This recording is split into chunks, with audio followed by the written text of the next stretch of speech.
Hello everyone, कैसे हैं आप सब।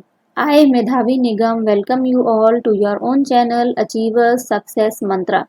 In our last session, we have discussed the built-in functions like your append, insert, index, length, minimum, maximum. Like this, we have discussed many functions. So in today's session also, we are going to continue with the functions that were left in the last session. So the functions that we are going to cover are your clear, count, sum, list.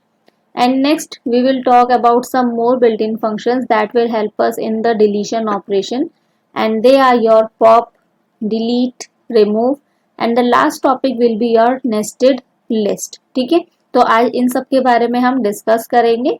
So hope कि आप बिल्कुल alert हैं इन सब चीज़ों को समझने के लिए. तो चलिए स्टार्ट करते हैं आज का सेशन.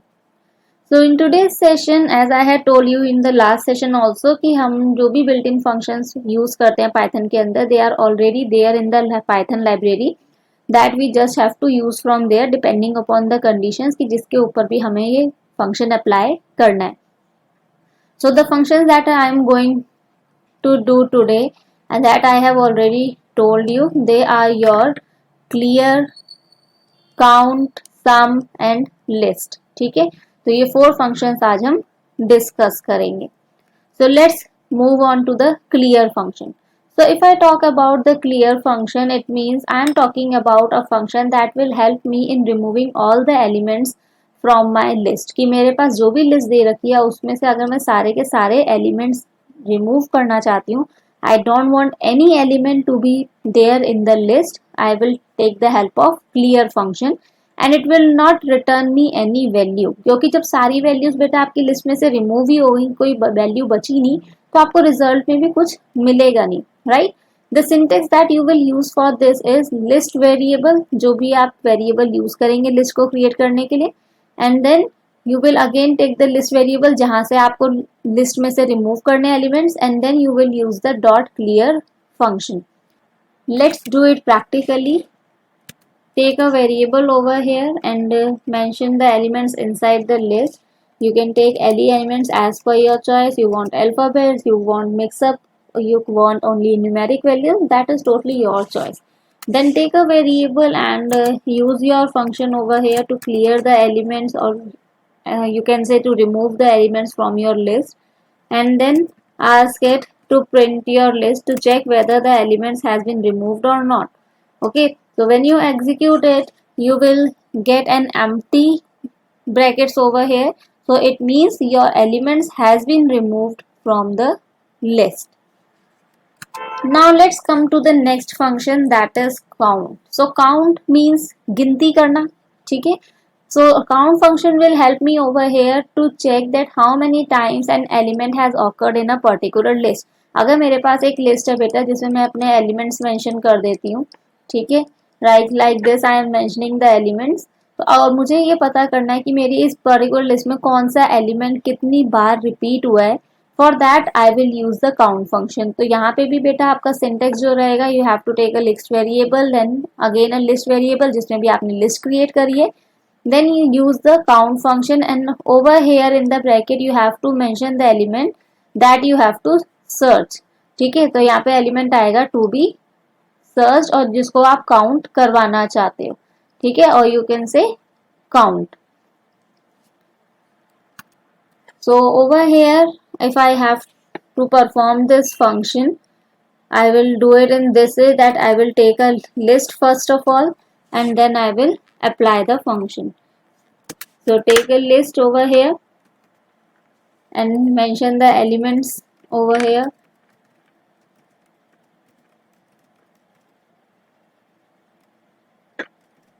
ठीक है, मैंने ये एलिमेंट्स यहाँ पे मेंशन कर लिए बेटा. अब मुझे फंक्शन अप्लाई करना है. So take variable and apply the list variable over here and use the function count. अब इसके अंदर जो भी आपको एलिमेंट काउंट करवाना है, ठीक है, सपोज मुझे एलिमेंट काउंट करवाना है 56.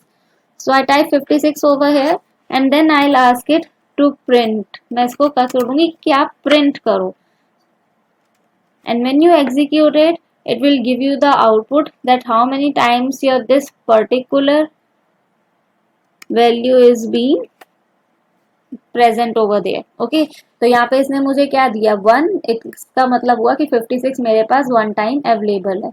In place of 56, if I use 15 over here and then I execute it, it will give me 2 because 15 is present 2 times in my list. Okay, so it will help you in counting the number of elements that are present in the list कि एक element आपका कितनी बार list में repeat हुआ है। The next function is your sum. अब sum सुनते ही आप समझ गए होंगे कि सम का मतलब क्या होता है। सम का मतलब होता है ऐड करना। तो अगर मैं चाहती हूँ कि मेरी लिस्ट में जितने भी एलिमेंट्स हैं I should just add them and get the sum कि उनको ऐड करने के बाद कितना सम बनेगा। So you will use the sum function over here, and same the syntax will be you have to take a list variable, then with the sum function inside it you will mention the list variable जिसमें भी आपकी list आपने create करी है, and then you will get the output. Take a list over here. Okay, so मैं यहाँ पे जो बेटा लिस्ट ले रही हूँ, मैं यहाँ पे कोई नई लिस्ट क्रिएट नहीं कर रही. I am not creating any new list. I will just copy a list from here. I just copy and paste it over here, and then take a variable, then apply the sum function, and inside the sum function you have to give the list variable जिसमें भी आपने अपनी list create करी है, and then ask it to print your that variable जिसमें से आपको output लेना है. तो मुझे जो आउटपुट लेना था वो ध्यान ले ए में से लेना था क्योंकि वहां मैंने सम फंक्शन अप्लाई किया है. So I got 258 as my outputs, and 258 is what? It is the addition of, or you can say sum of all these values present in my list. Last function over here is your list. बेटा list के जो built in function इसके हम पहले भी discuss कर चुके हैं, but still we will discuss it कि जिनको ना समझ में आया हो, here your concept will get clear. This list built-in function will help me in creating an empty list if there is no argument. अगर मैं कोई argument इसमें नहीं दे रही हूँ तो ये मुझे एक empty list create करने में help करती है. The syntax for this is you have to take the list variable and then with an equals to sign you have to write list built-in function. So for this also just take a list variable over here. Okay, and I am creating a list over here. मैं यहाँ पे एक list बना रही हूँ बेटा. ये मेरी list रही. फिर मैंने एक variable लिया और जिसमें मैंने अपना list ले लिए. ठीक है, इसमें मैंने कोई बेटा value पास नहीं कर रही हूँ, इसको मैं अभी empty छोड़ रही हूँ. And when I ask it to print it, I will get what? I will get only square brackets. So मुझे empty square brackets दे रहा है क्योंकि मैंने अपना आउटपुट मांगा है इसमें से. Now you will ask me then why you have declared this list over here. यहाँ ऊपर आपने ये list क्यों declare करी है? I have declared it that suppose if I want a list from this, अगर मैं इसके अंदर बेटा A1 declare कर देती हूँ, ठीक है, and then I ask it to give me the output. So it will return me all the elements present over here in this list through the list built-in function. लेकिन अगर मैं चाहती हूँ कि मुझे एक empty list मिले, I don't want a list that should contain the elements, then I just declare it as taking a variable and putting the list built-in function, and when I execute it, it will return me with the empty square brackets, right? So all these were the functions that we have completed. Now let's move on to the function that will help us in the deletion operation. That if I have to remove some element, I have to delete some element. तो वहां पर जो operations मेरी help करेंगे, they are first of all for this we have the 3 different methods. हमारे पास 3 अलग methods होते हैं बेटा, और हर एक method के ऊपर आपका एक function depend करता है. The first method that we talk about over here is your if index value is named. अगर आपको index value पता है, ठीक है, जिसके बेस पर आप अपना कोई भी एलिमेंट रिमूव करना चाहते हो, तो आपको अगर इंडेक्स वैल्यू पता है then you can use the pop or delete statement. These both statements will help you in removing the element. Second method is if element is known. अगर मुझे एलिमेंट पता है कि मुझे कौन सा एलिमेंट रिमूव करना है लेकिन मुझे इंडेक्स नहीं पता कि वो एलिमेंट कौन से इंडेक्स पे है, then I will use the remove function, तो मैं यहाँ पर आपका रिमूव फंक्शन यूज करूंगी। द थर्ड मेथड इज, अगर मुझे एक से ज्यादा एलिमेंट रिमूव करने हैं, for that I have to use the del statement with the list slicing. List slicing के साथ मुझे डेल स्टेटमेंट का इस्तेमाल करना पड़ेगा। अब हम समझते हैं ये तीनों वर्क कैसे करते हैं। So the first function over here is your pop function. When I talk about the pop function, it means I am telling you about removing the element from a specified index value. We suppose बेटा मेरे पास एक list है in which I have these elements. अब इनके index value के आगे 0 1 2 3 4, ठीक है। अब मुझे किसी पर्टिकुलर इंडेक्स में से एक वैल्यू रिमूव करनी है, ठीक है। तो मेरे को क्या पता होना चाहिए, इंडेक्स वैल्यू पता होनी चाहिए। And once I provided with the index value, it mean show me the element that has been removed by using the pop function. तो पॉप फंक्शन का इस्तेमाल करके जो भी एलिमेंट रिमूव होगा वो मुझे आउटपुट में शो होगा कि हाँ आपका ये जो एलिमेंट है ये रिमूव हो चुका है। So for this you have to first of all take a list. आपको एक लिस्ट चाहिए, ठीक है। So I am taking a list over here. आप इस लिस्ट में अल्फाबेट्स चाहो तो आप अल्फाबेट्स भी ले सकते हो बेटा। So let's take alphabets over here, क्योंकि अभी तक हमने जितने काम किए हैं वो सारे न्यूमेरिक से किए हैं, ठीक है। तो मैं यहाँ पर अभी अल्फाबेट्स ले रही हूँ।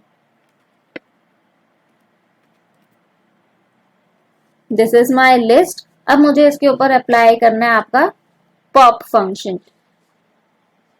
सो take a variable equals to, और क्योंकि मुझे Q1 में से रिमूव करना है, I will write Q1 dot pop, inside it mention the index value. मैंने अभी आपको कहा आपको इंडेक्स वैल्यू पता होनी चाहिए, तो मैंने यहाँ पे इंडेक्स वैल्यू मेंशन कर दी 3 and then ask it to print your element. तो ये आपको क्या शो करेगा, वो एलिमेंट जो आपने रिमूव किया है बेटा।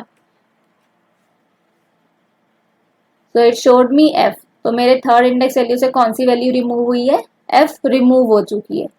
Del statement will also work the same as your pop function, that you need to specify the particular index value from wherever you want to remove the element. It will remove the element depending upon the index value.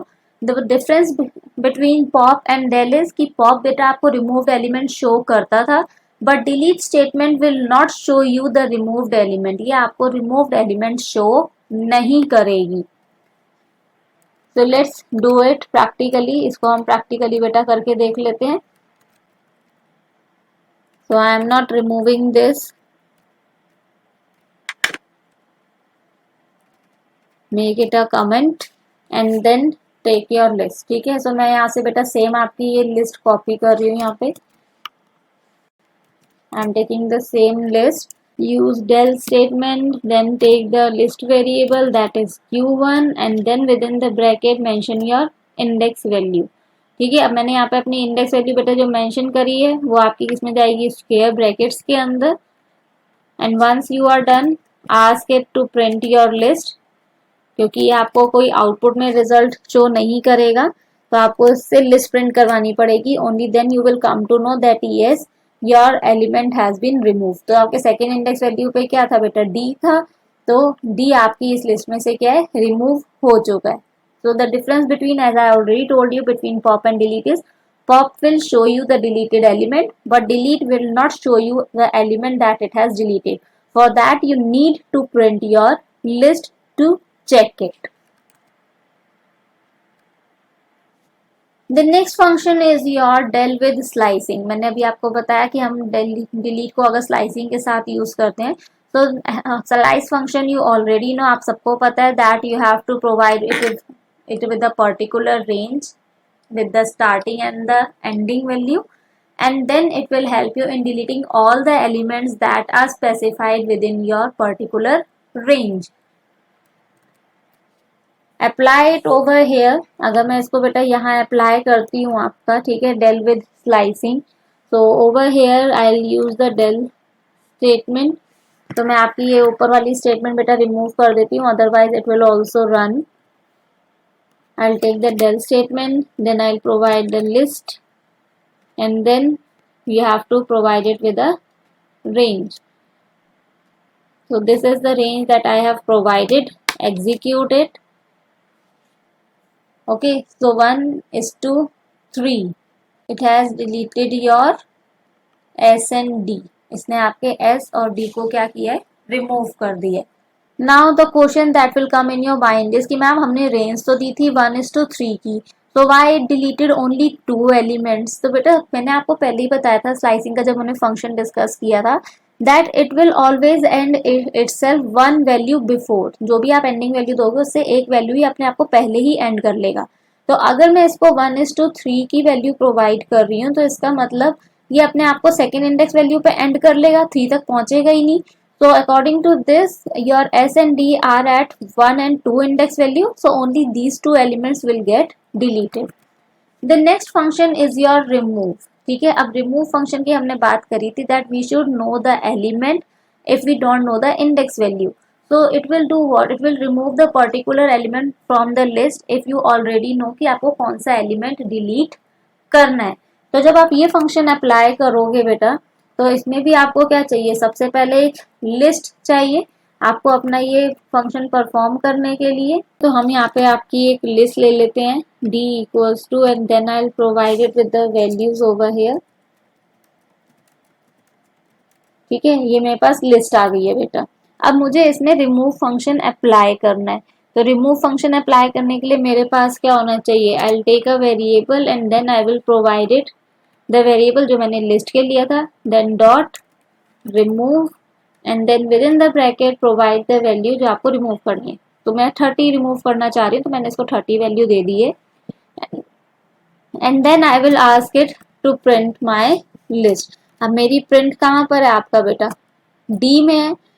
ठीक है, तो मैं जब इसको execute करूंगी it will give me the list where your 30 element has been remove, जहाँ पे आपका 30 एलिमेंट रिमूव हो चुका है.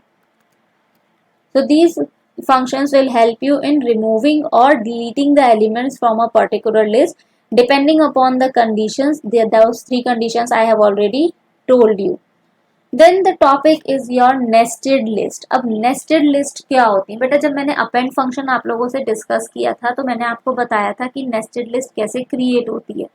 ठीक है, और मैंने आपको एक छोटा सा इंट्रोडक्शन भी दिया था कि a list inside a list is known as a nested list. So let's take an example for this so that you can understand.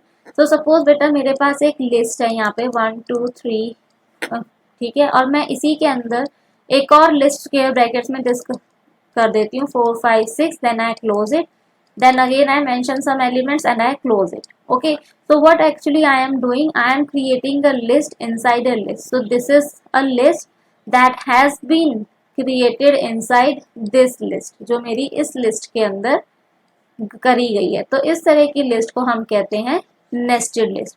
और in other words you can also say that if a list appear as an element of another list, कि अगर मैं बेटा index value के according देखूं तो ये भी मेरा एक क्या है, पर्टिकुलर एलिमेंट कहलाएगा एक लिस्ट का. ठीक है, तो इसको भी हम एक नेस्टेड लिस्ट कह सकते हैं. सो ए लिस्ट कैन कंटेन वन और मोर लिस्ट. एक लिस्ट जो है वो अपने अंदर ना केवल एक से ज्यादा लिस्ट भी रख सकती है. In order to access the elements of a nested list, अगर आपको नेस्टेड लिस्ट के एलिमेंट्स एक्सेस करने हो तो you have to specify the 2 indices. इस तरह से आपको अपने 2 इंडिसेस स्पेसिफाई करने होते हैं, जहां पर आई क्या आपका एक takes us to the desired nested list, जो भी हमें नेस्टेड लिस्ट चाहिए वहां तक हमें ले जाता है. And j takes us to the desired element, और जे क्या है, हमें उस एलिमेंट तक ले जाता है जो कि नेस्टेड लिस्ट के अंदर मौजूद होता है. So if I take example over here, I have already declared a list in which I have 2 lists over here. ये पहली लिस्ट तो बेटा मेरी ये रही, जो ये वाली लिस्ट है ये मेरी पहली लिस्ट है. इसी के अंदर मैंने 2 लिस्ट और क्रिएट कर दी आपकी. First is this and second is this. जैसा कि मैंने आपको कहा कि एक लिस्ट के अंदर आप एक से ज्यादा लिस्ट भी क्रिएट कर सकते हैं. Now if I have to access the elements of a nested list, I will do what? I will take a variable and then with the list variable over here I will provide the I and j value. So 4 over here is what? The desired nested list, जो मेरे को चाहिए. ठीक है, and 1 is the what? जो भी मुझे element nested list में से चाहिए. And then it will give me the print. तो अगर मैं बेटा आपकी लिस्ट ले लेती हूँ, प्रैक्टिकली मैं सेम यही लिस्ट आपकी ले लेती हूँ. First of all just convert it and then take the list over here. I am taking L1 over here and then within the brackets I will take the elements that are present over here. ठीक है. So I have 10, 20, 30, 40, then comma, then within the square brackets I have 23 and 25. Then outside it I have 50, 60, 70, again square brackets and then I have 44 and 45. ठीक है, तो ये मैंने अपनी पास list ले ली है. Then I take a variable equals to, then take the list variable and then provide it with the values. So suppose over there I have taken 4 and 1 and then ask it to print. Execute it and let's see what output it is giving us. It is giving me the 25 output. ठीक है, अब इसके according आपको बेटा कैसे solve हुआ ये, अगर आप थोड़ा सा सोचो इसको. तो इसने क्या किया, मैंने 4 लिया था बेटा, 4 के अकॉर्डिंग क्या हुआ, मैं अपनी डिजायर्ड नेस्टेड लिस्ट पे गई. According to the index value I have 0, 1, 2, 3 and 4. तो 4 इंडेक्स वैल्यू पे मेरी ये वाली नेस्टेड लिस्ट आ गई. ठीक है, अब मैंने क्या किया, इस नेस्टेड लिस्ट के अंदर मुझे कौन सी इंडेक्स वैल्यू का एलिमेंट चाहिए वो इंडेक्स वैल्यू मैंने यहाँ मेंशन करी है. तो मुझे क्या चाहिए, 1 इंडेक्स वैल्यू. तो इस लिस्ट के अकॉर्डिंग 0 और 1 ये इसका इंडेक्स वैल्यू हो गया. और 1 के according I have 25 over here. तो I got 25 in the output. 25 मुझे कहाँ मिला, आउटपुट में. तो आई जो है वो आपको हमेशा आपकी डिजायर्ड नेस्टेड लिस्ट पे ले जाएगा और जो सेकंड जे वैल्यू आप प्रोवाइड करो it will take you the particular index value जो आपको नेस्टेड लिस्ट के अंदर से चाहिए. ठीक है, अगर आपको ये अभी भी क्लियर ना हुआ हो बेटा, so let's take one more example. इसका मैं आपको एक एग्जांपल और दे देती हूँ. I'll take this and then I declare the values over here. Square brackets and then 12 and 13 and then again I am taking the values. Again take square brackets और उनके अंदर आप values ले लीजिए.